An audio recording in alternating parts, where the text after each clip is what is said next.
Hello everyone.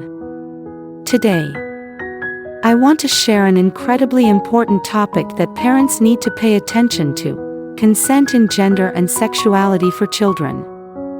This is a long journey of education, but it's such a meaningful one, helping children build respect and confidence in their personal relationships later in life. So, let's have a chat about it, shall we? 1. Why is consent so important? You see, consent isn't just about saying yes or no, it's a whole lesson about respecting boundaries, both your own and others. When children understand that everyone has the right to control their own bodies, it not only protects them but also helps them develop healthy, safe relationships. 2. For preschoolers and kindergartners, teaching young children about consent isn't as complicated as it might seem. We can start with small, simple lessons like these, helping your child understand personal boundaries. For example, if your child doesn't want someone to hug or kiss them, reassure them that it's perfectly okay. You can also suggest alternatives, like, it's okay if you don't want to hug. Would you like to give them a wave or share a smile instead? Respecting others' boundaries. Another example, if your child wants to hug a friend to comfort them, but the friend says no, remind your child. If your friend doesn't want a hug, we need to respect that. But it's so kind of you to want to help them feel better. Paying attention to nonverbal cues. If your child is roughhousing with a friend and you notice the friend looks uncomfortable, step in and say, you can play this game as long as both of you are having fun. But your friend doesn't seem to be enjoying it. So let's stop now. Okay. These small moments are the first steps to teaching children that boundaries and consent are essential. 3. For elementary school-aged children. As kids grow older, they become more aware of themselves. This is a great time to reinforce the concept of consent. Practicing saying no. Help your child practice saying no politely but firmly.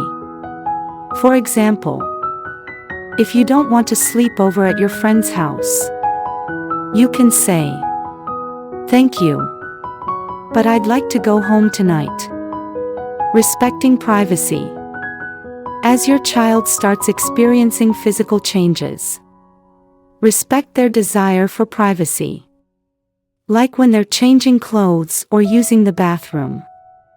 Learning about sharing photos. If your child wants to share a photo of themselves or others on social media, remind them to always ask for permission first. If someone doesn't agree, then we don't share the photo. Okay.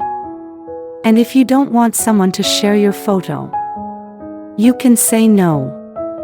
Here's a fun way to introduce the concept, through movies.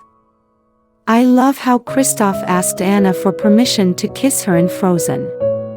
That's a great example of asking for consent. What do you think about that? 4. For teenagers. When children reach adolescence, conversations about consent need to become more direct and straightforward. Asking open-ended questions. Use movies or online stories as starting points for discussions. Do you think the character should have asked for permission before kissing? Can someone give real consent if they're drunk? These questions help teens understand consent in the context of relationships and sexuality, an essential part of growing up. Modeling healthy boundaries. Be a role model.